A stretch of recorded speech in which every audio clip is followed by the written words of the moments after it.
What is going on, everybody? It's the Reformation Keegan, and for this mental health analysis today, I want to discuss a couple of different things. But one, I want to state that today is Mental Health Day for Bell Let's Talk.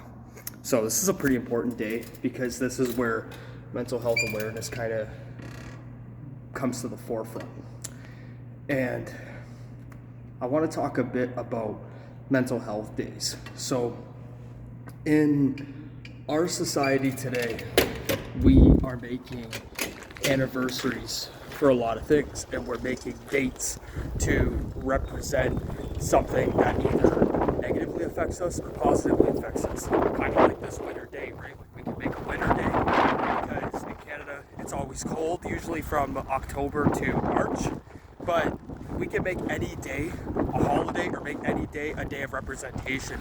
And one of the things that I think could become a bit more normalized is the fact that we should be advocating for things like mental health constantly.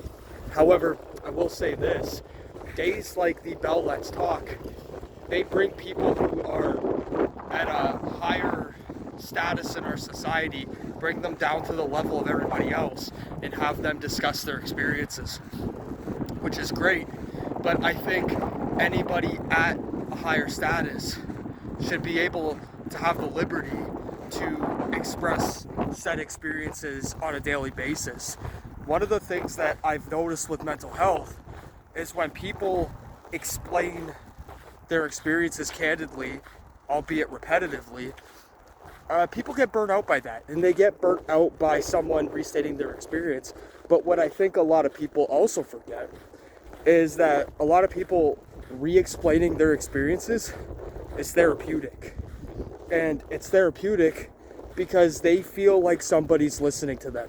So on days like this, for Bell Let's Talk, individuals, no matter what status they're at, feel as if they are being listened to, when they should be listened to all the time. And one of the things that I do like about days like this is that we all can unite together, because mental health should not have a hierarchical aspect to it.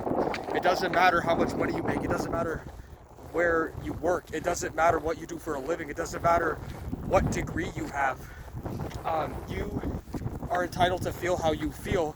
And one of the things that I've noticed is a lot of people who do have degrees, whether it's a bachelor's, an honors, PhD, master's, whatever it is, they feel the need to tell other people how they're supposed to feel.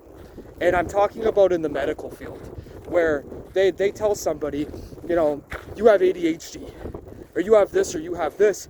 Meanwhile, a lot of people get misdiagnosed, but on days like Bell Let's Talk, those old diagnoses don't matter, because everybody feels the way that they feel for specific reasons due to environmental and genetic factors that they cannot control. And for me, for example, I don't talk about it a lot, but in 2017, I was told that I was on the autism spectrum disorder. Do I believe I am? Not really, but that was a diagnosis that I had. But I don't talk about it a lot because I don't really let it define me for what I do and how I am on a daily basis. But one of the things that we could do on days like Bell Let's Talk is come out candidly with what we want to say about our mental health. And if people accept it, great. And if they don't, they're entitled to their opinion. But don't let the opinions of others affect your voice. Your voice matters. We're all entitled to have our voice, whether individuals like it or not. And that's the only way we can prosper going forward. So that's what I wanted to say on this really cold winter day in Canada. But let me know what you think. I waited till today to do my mental health analysis because it is Bell Let's Talk Day, so let me know what you think. Also, don't forget to like, share, comment, subscribe. I'll be back with more soon.